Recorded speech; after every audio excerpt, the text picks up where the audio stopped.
asking the question, welcher Weg geht Afghanistan? Or as I'd like to translate it, what is Afghanistan? My name is Susanne Schmeidl from the University of New South Wales in Sydney, Australia. That's where I'm streaming in from. And I'm delighted to welcome you to the 21st International Literature Festival in Berlin and the exciting panel that we're having with two leading experts on Afghanistan, the Taliban, and terrorism, Ahmed Rashid and Peter Neumann, who I'll be shortly introducing. So welcome, willkommen, and salam alaikum to everybody here. Afghanistan has been in the news repeatedly over the last 3 weeks, and we have witnessed truly remarkable events since the fall of Kabul, or as they call it in Kabul, the fall of the Republic, on 15th of August. And the Taliban took control of Afghanistan for the second time.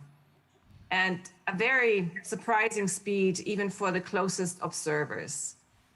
Since then, we all have been holding our collective breath and have been asking you, what is next? And there are so many questions that need answering, and we are very privileged to be really joined by two leading experts that can help us to unpack what is happening in Afghanistan and the significance, not just for the region, but also for Germany and the rest of the world.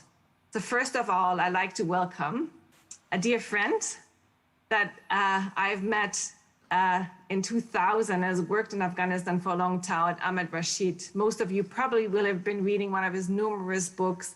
He's an award-winning journalist, best-selling author, global thinker, and leading expert in the social and political situation in Pakistan, Afghanistan, and the region. And that book, The Taliban, which is a #1 bestseller, was before, and I'm sure it will be again now, has sold to date over 1.5 million copies in English and has been translated in 40 languages, including German. So if you haven't read it, please get a copy of it. It is more relevant than ever. And a lot of the analysis, in my opinion, will help you understand what is happening now. Mr. Rashid has addressed the UN and the General Number NATO on the situation in Afghanistan. I wouldn't be surprised if he'd be asked again to advise on the situation now. And I had the privilege to meet him, and he's influenced my own thinking on the region quite strongly. He's joining us from Lahore in Pakistan. Then in front of you on the podium, you have Professor Peter Neumann. He holds a chair in security studies at the Department of War Studies at King's College London and founded the International Center for the Study of Radicalisation, which he directed until 2018. He's a leading expert on Islamic terrorism and author of numerous books and academic articles. And I'm sure you've been hearing a lot of him recently as a commentator in German news and also international media outlets. His most recent book that was published was on Donald Trump's war on the terror. And he's also served as an advisor to the Organization for Security and Cooperation in Europe. On countering violent extremism.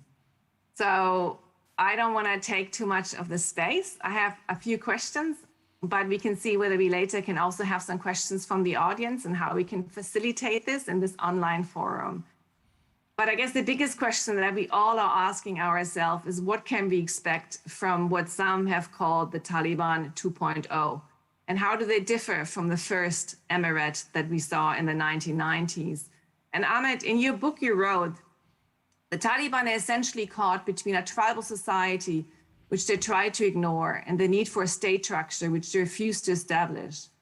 Tribal fragmentation among the Pashtuns is already coming back to haunt them as they fail to satisfy even the local demands of power sharing while they ignore the non-Pashtuns. Now, you wrote that years ago, but if you look at the new cabinet that the Taliban has announced, it is fairly similar. They have ignored a lot of the other Pashtuns. It's largely dominated by Kandaharis. And I think there is only 3 non-Pashtuns on that cabinet. So do you think they haven't changed, which is a lot what people saying Taliban hasn't changed? What can we learn from? What do we know?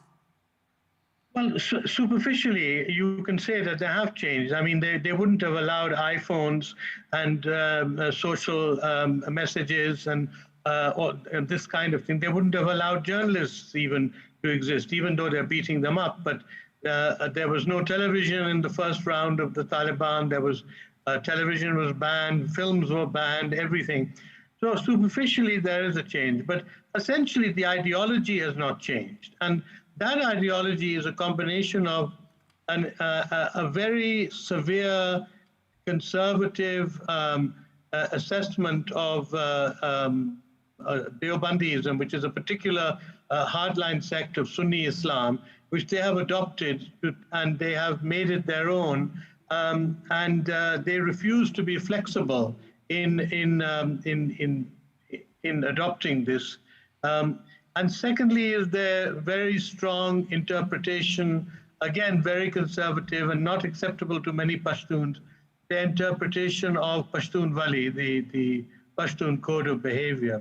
So we haven't seen any real ideological rift and change. And basically, they're also extremely suspicious of outsiders, of foreigners, of the Americans in particular. Not surprisingly, they've been fighting them for 20 years. Judging from this cabinet, which has come as a huge disappointment to the international community and to Afghans, of course, because as you said, it doesn't include, it's not inclusive at all. It's totally exclusive. Even the Uzbek and Tajik Taliban have not been really accommodated.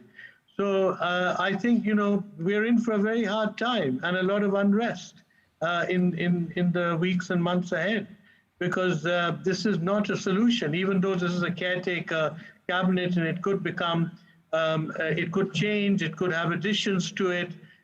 They will find out that it will be very difficult to woo the West and woo the aid that they desperately need with this kind of cabinet.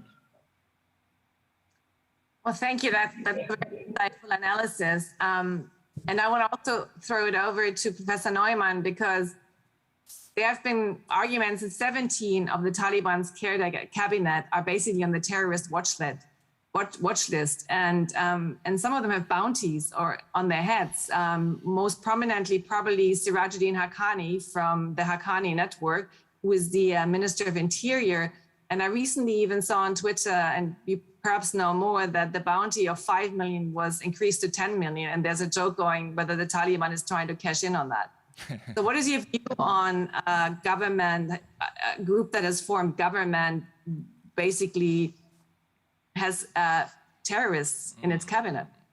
Well, first of all, thank you so much for allowing me to participate in this discussion. And it's always a great honor to be on a panel with Ahmed Rashid. In fact, I have the same publisher in London that he has. And I once asked him, what's been your most successful book ever? And he said, Ahmed Rashid's Taliban. It saved him as a publisher. So congratulations on that, Ahmed. I could only publish my book because you published yours.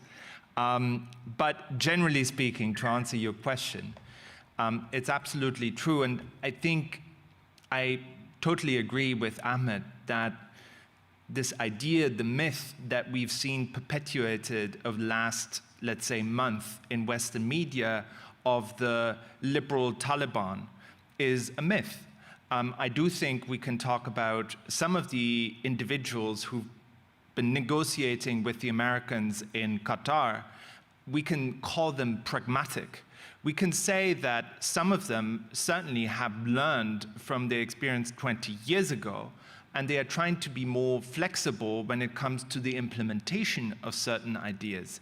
They're certainly more aware and more interested in getting international recognition, because they realized last time around that was a big difficulty also in getting economic activity going. So they are more aware of these issues, but even the most pragmatic Taliban are still Taliban. So there's fundamentally an ideology and a culture at the heart of it, which will prevent them from decisively moving into a completely different direction. And I think the expectations that Taliban would suddenly become somewhat hippie lefties, being open to everything, was, I think, always misguided. Suzanne, if I can just add, I've been sort of inspired by Peter, what he said. I think, there are two issues. One is I forgot to add the interpretation of Sharia, which is not acceptable to other Afghans. It's not acceptable to the Tajiks, to the Uzbeks, the way they pray and the way, even though everyone is a Sunni Muslim, this whole idea of the Taliban interpretation of Sharia remains unacceptable to the other Afghans. And the other issue is I was struck by the fact that there's been no training at all in governance. I mean, if you look at the way the Taliban have been beating up women, even the minimal crowd control, the tactics of crowd control is beyond them. I mean, they haven't been able to do that. And instead they're whipping and beating up women and journalists and other groups who come out into the street. So if this is the level of, the last 20 years that they haven't learned that, how are they going to learn about governance and providing facilities to the public and services like electricity and food and water and jobs to the public? I find that really missing at the moment. These are all very good points, because that then poses the question and goes very well in my next question that, well, where does it leave the international community, basically? And I think before we even started discussing today, we talked a bit about the engagement opportunities, whether you can engage with them because of the humanitarian crisis that is brewing in Afghanistan. And of course, the fears that will actually drive more refugees out of the country. And The Guardian recently reported that the US was convening an expanded group of Western nations to set a framework for cooperation with the new Taliban government. And I'd like to both ask you, what do you think this cooperation needs to take into account? What could it look like? What should it include? What shouldn't it include? Where are the dangers for cooperation? Because Ahmed, as you end your book, the stakes are extremely high here. I mean, for the region and for the world. So do you have any views on that, about engagement and cooperation frameworks with the Taliban? Well, of course, it's essential. You have to engage, but I think it's going to be a very difficult struggle to engage because the Taliban are going to throw spanners in the works all the time and make life very difficult. The tragedy is that the last time around, they didn't really care about the public. And the fact that, if you remember, people were starving even then, they threw out the United Nations. They didn't allow several NGOs, they threw them out. They may not do that this time, but that's their record. They don't know how to handle the international community in any meaningful way. And I think the Europeans, the Americans will find this extremely difficult. If I can come in. Yeah, in. Please, I was going to throw it to you, because again, an engagement is not just with a difficult government, but again with a government that has listed terrorists. So I'm very concerned about this, because what I see when I follow the political debate in Europe right now is that there are essentially three concerns. There are three issues that we're worried about. The most short-term one is our nationals who may still be in Afghanistan, or local forces that helped us that we want to get out of Afghanistan. That's one issue. The second one is terrorism. We don't want Afghanistan to become a safe haven for Western-oriented terrorism again. We don't care about what happens within Afghanistan. We care about them attacking us. And the third concern, which I think in the long term is going to be the biggest concern, is going to be migration. Of course, in Germany in particular, we had this experience 2015-16. Now everyone is talking about this, and my fear is that out of almost a manic, paranoid fear of migration, I've already heard a number of politicians, even liberal politicians, representatives of the Liberal Party in Germany, saying, well, we have to recognize them. We have to give them everything they want in order to keep people inside. And I don't know if the Taliban understand how much leverage they actually have over us because of this fear of migration. And I can see already in Germany, but also in other European countries, in England, for example, because of this fear of migration, another 2015-16, people saying basically we have to help the Taliban build the country, run their agriculture. It's almost like we're going to help them much more than we used to help the previous Afghan government, where we actually had the mission to rebuild the country. So that's a very dangerous dynamic, and I'm fearful that we're going to make concessions too quickly, too early, and out of this one dimension of fear of migration. Yeah, I agree with you completely. I think the migration issue is a huge issue, and Europe is really not ready to take another influx of Afghans or anyone else. You see, I think what has been very surprising is the way the Taliban have allowed all these Afghans to leave. The Afghans who helped the Americans and the Europeans and NATO. And I mean, this has kind of shocked a lot of people, because the reaction was that they won't allow. This is the cream of the technological savvy youth that has come up in the last 20 years, and they're allowing all these people to leave. These are the people who are going to who would have run their ministries and computers and all the rest of it. And we are seeing this Taliban attitude.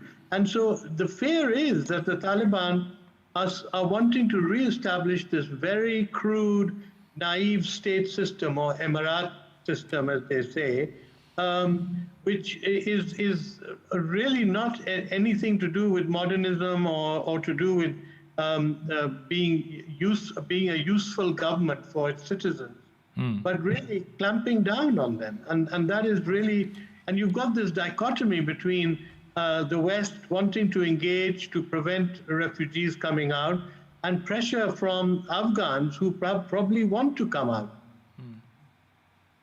Because, yeah, I think because they have left people out, but we also have to admit that they have kept fairly tight borders, and there's many people that want to come out and still can't come out as well. So I think for now it's been surprising who they let out, but also surprising how well they've controlled the borders to prevent that migration to happen. But I do like to ask about it, because I understand that cautiousness that you're saying about not engaging with the Taliban, yet you probably have been hearing the calls from humanitarian actors about the catastrophe in Afghanistan that is already there and is getting worse. There is a drought. Already 60% of the population lives under the poverty line because of the problems with the banks and getting money in the country. There's been inflation in price and goods. And a lot of people fear that this catastrophe could, of course, be bigger. And if there's no engagement and assistance, that creates that very migration pressure that, you said that would then, of course, threaten. So I feel there is a very difficult situation right now. On the one hand, you don't want to embolden these kind of groups, because there's again the question of how much it emboldens, and I think you've said that in the media, Professor Neumann, other jihadist forces, that they can get away with that. Sure. At the same time, the question of bringing military big in, which some Afghans would like to see to be rescued again by Western forces, is again not the option. So what then are the options? And that is a question that I think the $1 million question everybody's asking right now. How can that be done without sending the wrong signals? And I'd like to hear, Ahmed, what you're thinking, but also Professor Neumann, what you're thinking about that. Why don't you go, Peter? What could be done? That is the $1 million question, no? No, well, my personal opinion is, well, I don't have like a perfect answer to that question. No one does. I do think that it would probably be helpful if within a very short time frame, we organized, perhaps with a UN mandate, an international conference where all the regional players get together, all the Western countries' money and interests, and where all the big powers that have an interest now in Afghanistan, whether it be China or Russia and other countries, where basically worked out some kind of coordinated strategy that, in the first instance, has the objective of preventing a humanitarian catastrophe. especially in the neighboring countries, but to some extent also within Afghanistan. I think once you've addressed that, then you have a little bit of breathing space to think about long-term, middle to long-term engagement strategies, about political moves. And you're also preventing the Taliban from dividing and conquering. I know this is going to be very difficult, but I do think this is perhaps our only way forward. I'm waiting for anyone to take that initiative and get everyone around the table. I think Western countries have an interest in that because ultimately, referring to what I said before, preventing a humanitarian catastrophe ultimately also contributes to diminishing the pressure of migration that Western countries are so afraid of. So I think that would be a good first step to kind of bring order to chaos as much as you can. And then you perhaps do have the breathing space to think about a more long-term strategy. I don't know. This is just a first attempt. Probably Ahmed has a much better answer. So go ahead. No, I agree with you. I agree with you completely.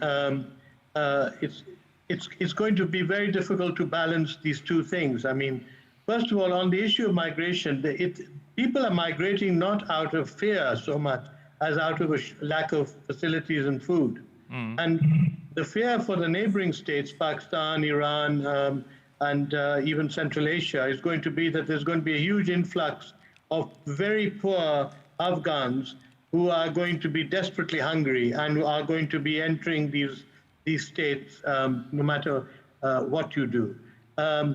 The better off and those with slightly better language abilities and connections, of course, will try and head across Iran, Turkey to Europe.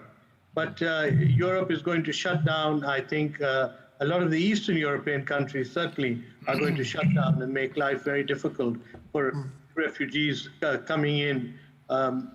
So I agree with you, it's going to be very difficult to strike the right balance. Now, there's also tension, between the Americans and the Europeans, because the Europeans feel very missed out because they were not consulted at all by President Biden on what he intended to do. And there's still a lot of tension between the Americans and the Europeans. And that has to be also resolved or papered over or improve. And I think Biden has to be a little more apologetic for some of the actions the Americans undertook. So, there's also this internal problem of the West. And secondly, I mean, we have to see, we have to mobilize the Muslim world, which has been pretty quiet.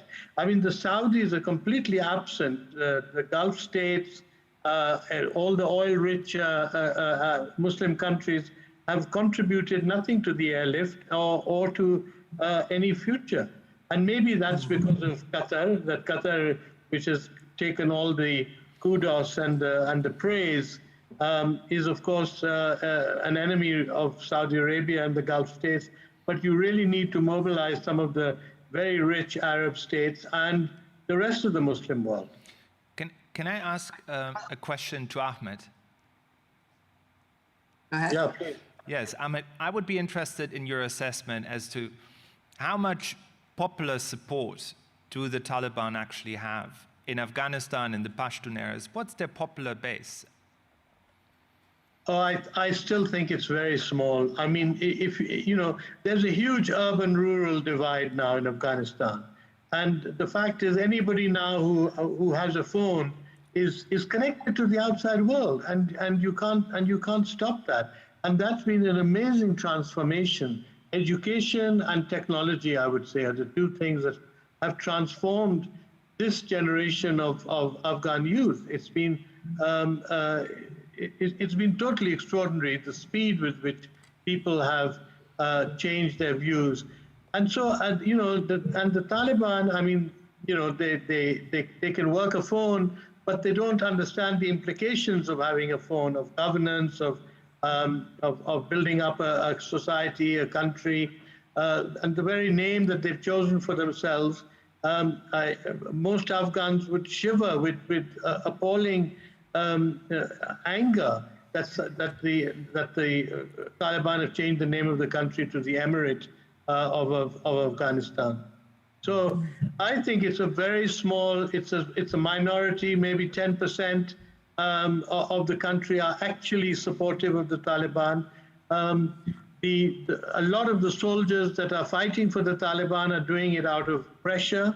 And also, of course, there are a lot of foreign fighters now fighting for the Taliban. So it's far from being a majority. A lot of Afghans would not want to put their money on either side. And, you know, you can't really defend the Ashraf Ghani government because of the way that it ended and the way that he fled. And so it's not a debate between the government and the opposition or the Taliban or the what government there was before. It's really a simple question that you asked, which is, you know, do the Taliban have any popularity base? And I would say it's very, very small. We would agree with that as well. I think it's one of the other myths about Afghanistan is how much popular support among the Pashtuns is for the Taliban.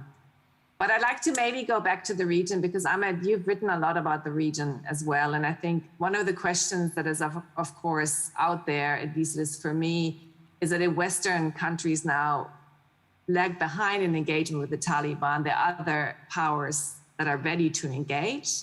And for me, there's a big question, you know, we've always heard about the great game, and there's a question, are we seeing a new great game? I mean, Russia obviously has become re-engaged. China has at least economic interests in Afghanistan.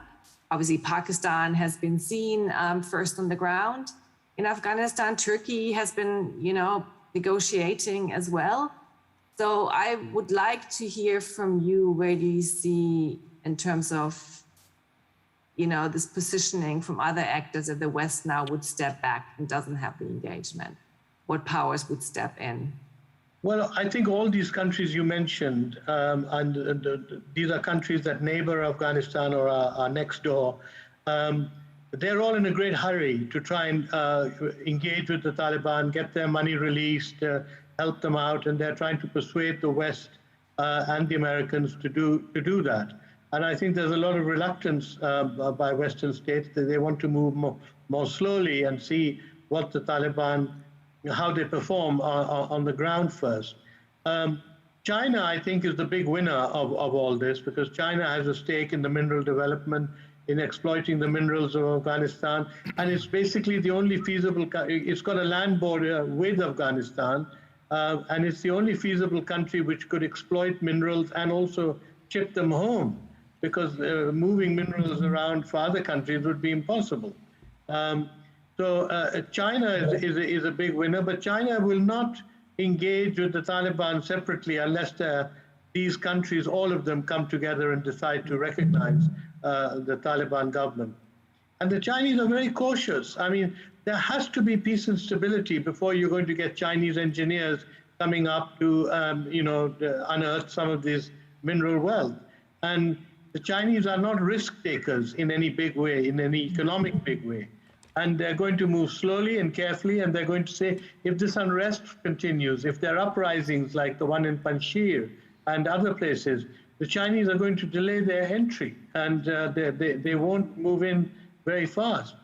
Pakistan is basically bankrupt at the moment. So Pakistan has very little it can actually do for the Taliban. It's not like the first time when the Taliban came into power in 93, Pakistan was the major, I mean, they paid for the whole budget of the Taliban, about $150 million, I remember. I don't think Pakistan is in that position anymore.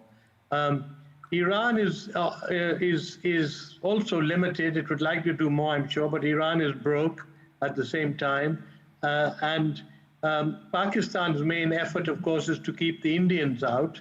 And the Iranians have a very close relationship with India, and they would want to bring the Indians in because the Indians would come in with money as they have done before. And finally, I think that the Taliban are going to be extremely pragmatic. They're not going to take sides in India, Pakistan, They're not going to take sides on Iran-Arab conflict. They're going to be extremely pragmatic, and they're going to have good relations with everyone, and or as much as they can, as much as they're allowed to. And they're not going to take sides in all this. And so these regional countries have to, they're all hoping that the Taliban will side with them in a way, and they have to realize that the Taliban are going to be much more pragmatic than that. I think Ahmed made an extremely good point in the middle of this, which is that ultimately China, which has tried to invest money in Afghanistan before, but always in the end pulled out because whilst it is very attractive, you have all these minerals, you have all this stuff that you need for electric batteries, you have all this stuff in Afghanistan, but there's no point in doing it if the country is so chaotic that you can't really operate there. And I think this time around, again, there is a willingness of China to engage, but it will ultimately, like for Russia, like for Turkey, like for all the other countries, depend on the Taliban's ability to stabilize the country under their rule. If the country descends into a civil war-like situation, then these countries will not come. And so I think that will be the decisive question. Ultimately, all these countries are willing to engage with the Taliban. Ultimately, all these countries would probably be able to or willing to recognize the Taliban. But when it comes to things like economic investment, sort of things that the Taliban are really hoping for, they will probably not come forward unless and until the Taliban can assure them that their investments will not be lost and that they can reasonably stabilize the situation. And I think there's a big question mark over that as we speak. I think, Professor Hartmann, you just actually asked the next question, because obviously the first Taliban emirate Afghanistan was fairly stable. I mean, you could travel quite widely there without any problems. But there is a question about this time around, because obviously the Taliban is not the only fighting, the only armed force in Afghanistan. So there's Islamic State Khorasan is still active in Afghanistan. The Pakistani Taliban, the TTP, were active, and there have been reports of a militarization of communities ahead of the Taliban takeover. So different community groups. So the question is that some people argue if anybody can keep Afghanistan stable, it's the Taliban, as the previous government couldn't. And some other people, so I'd like to, Ahmed, get your, view on that one. Can this Taliban stabilize Afghanistan or can't it? And I know, Professor Hartmann, that's basically very dear to what you're looking at is terrorism. Can they do that? So how about with that question? I think it'll be very difficult for them to stabilize. I see a lot of unrest in the weeks and months ahead. Protests in the streets, guerrilla activity by the opposition, by perhaps some rehashing of the Northern Alliance in a way. And as I said, there's no concept of governance. There's no concept of actually wooing the public and wooing the non-believers to their side, as it were. And I think there are a lot of weaknesses in the whole movement, which are very reflective of the first time round. I mean, for a group that is, they haven't put together any young people in the cabinet, for example. And I know that some of the children of the Taliban who are living in Quetta and Peshawar in Pakistan, they've got some very well-educated BA, MA pass, technologically computer savvy, etc. Yet there's none of these young people are in the cabinet, or we haven't seen any of them. So these were the people that they should have mustered to run their government and help them, help them run the government. And there are large numbers of Taliban who've done degrees from Pakistani universities, and they're not using them. They've got this, as you said in the beginning, they've got all these ex-terrorists or present terrorists in the cabinet, and they've got this earlier generation who are particularly ignorant, and they still, unfortunately, are. And I have not seen any sign of young people coming into this cabinet, which would show, quite apart from the issue of women, of course, I mean, there's no women at all, but to bring in more educated Taliban. Okay. I think there are two scenarios, really, one perhaps more likely than the other.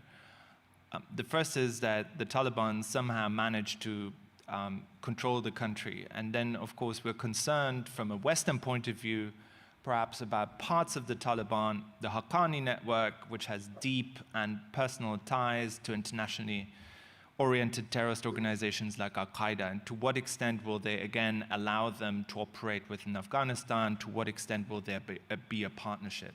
That's one scenario. The other scenario is, of course, what Ahmed described.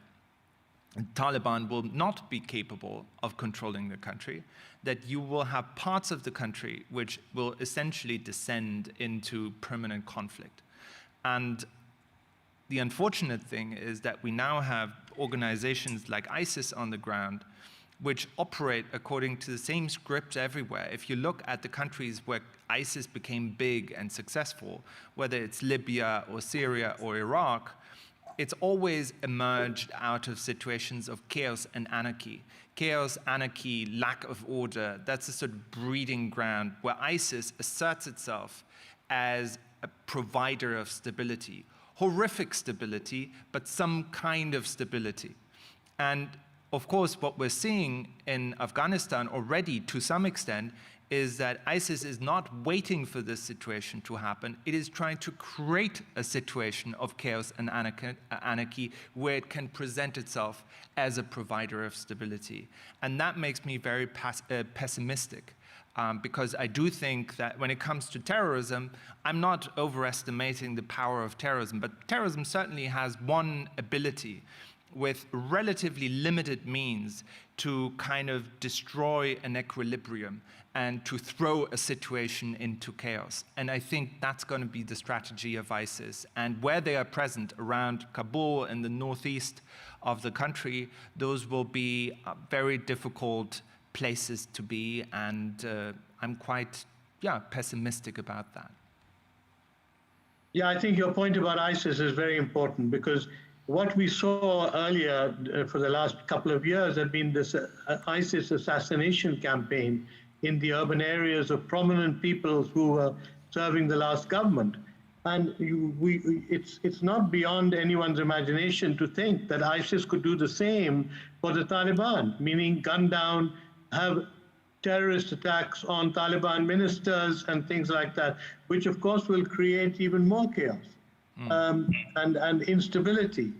And the other thing is that the Taliban, unfortunately, are not. If there's going to be a public reaction to the Taliban, as we've seen with the women coming out and groups of other people. The Taliban reaction is going to be one of beatings and punishment and oppression.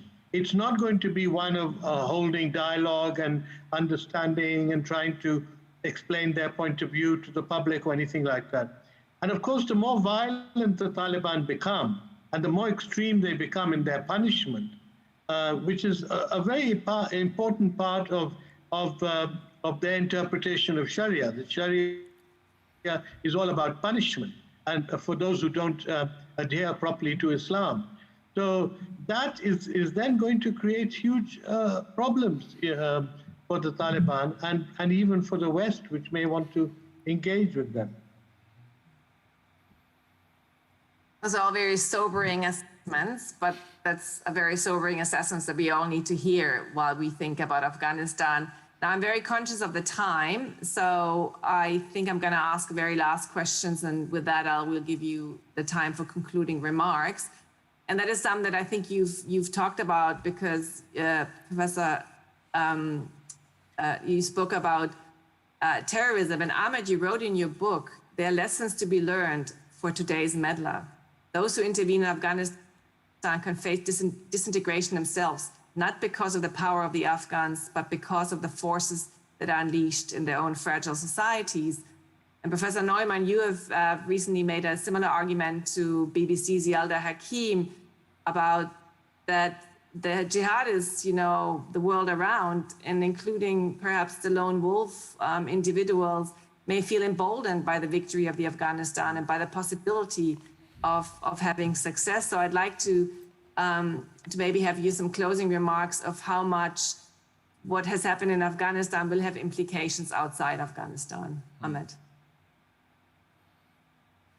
Yeah, I think this is a huge inspiration. I mean, you have an Islamic force that has beaten now two superpowers, Soviet Union and the United States, and it's a huge. I mean, I know from Pakistan that the boost that the fundamentalist parties have received has been enormous, and everybody is high-fiving everyone else that that their own government is going to be next, meaning the Pakistan government is going to be next. And I think Pakistan, for example, is following a very dangerous path because it thinks that the Taliban are going to somehow now be a very reliable and diehard ally of Pakistan. And I think the first comment the Taliban have given on the TTP, the Pakistani Taliban, they said, it's not our problem.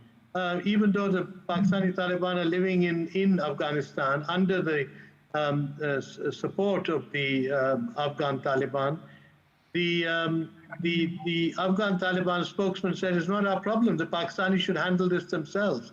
So and then they immediately met with the Indian delegation in Doha.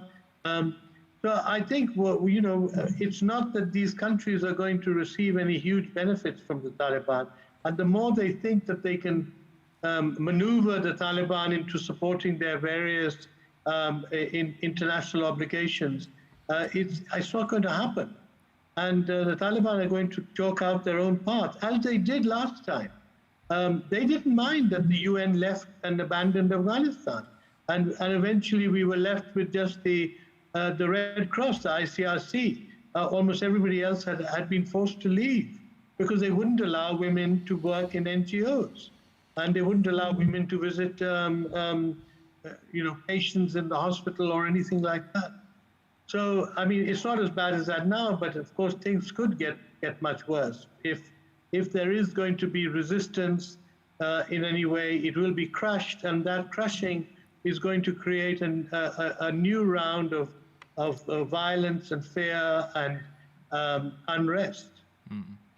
Well, I would certainly say that we've already observed amongst supporters of the jihadist movement in Europe that this has been celebrated as a great success, that in terms of the propaganda, various different organizations, including ISIS, of course, which is not a great supporter of the Taliban, but still is trying to use this and capitalize upon this in order to get people to act. And the background to this is, of course, that as far as Europe is concerned, for example, for the past 4 years, there wasn't a lot for these people to celebrate. I mean, basically after the fall of the so-called caliphate in Syria and Iraq, there haven't been great successes. There haven't been big attacks.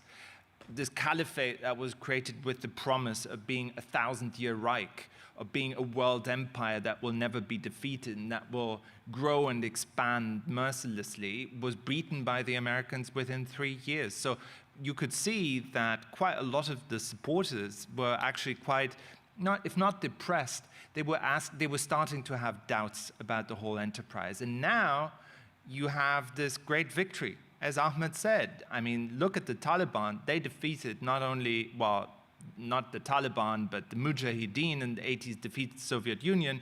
Now they defeated the other superpower. If the Taliban can do it, you can do it too. So that's the narrative of a lot of propaganda, and they're certainly trying to, well, inspire for people to be re-engaged, and they're certainly trying to inspire perhaps vulnerable lone actors to do something now and to jump on the train or jump on the bandwagon. So I do see that danger. And it's certainly something that is being used very heavily right now in the propaganda that is being put out by these groups.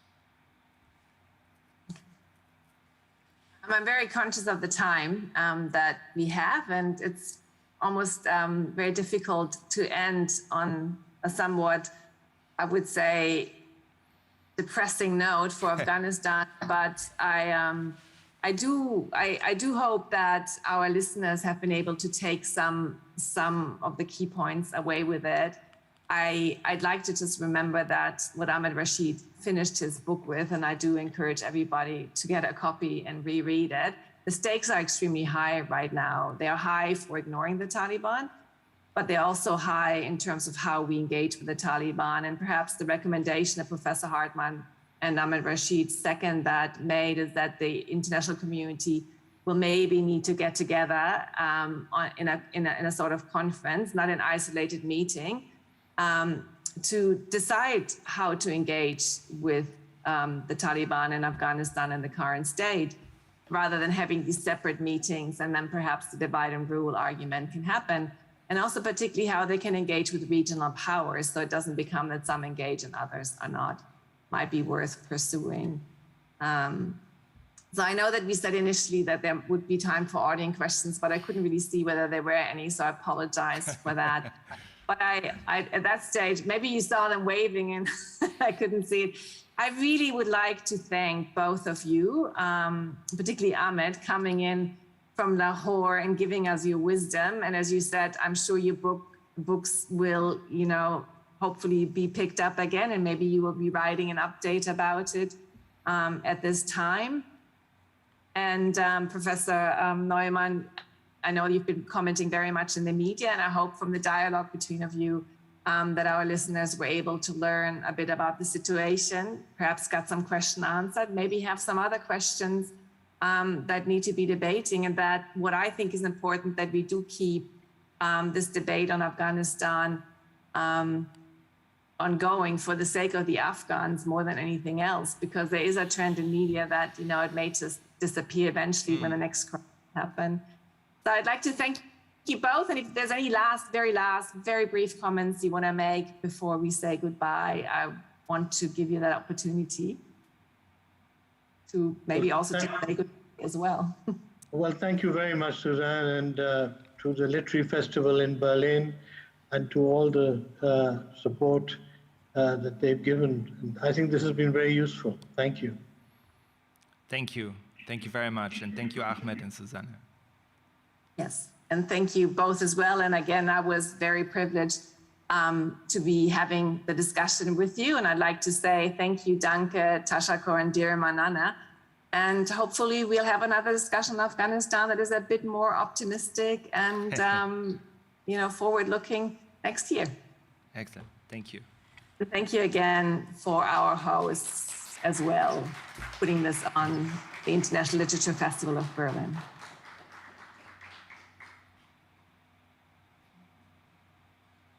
Okay. Thank you.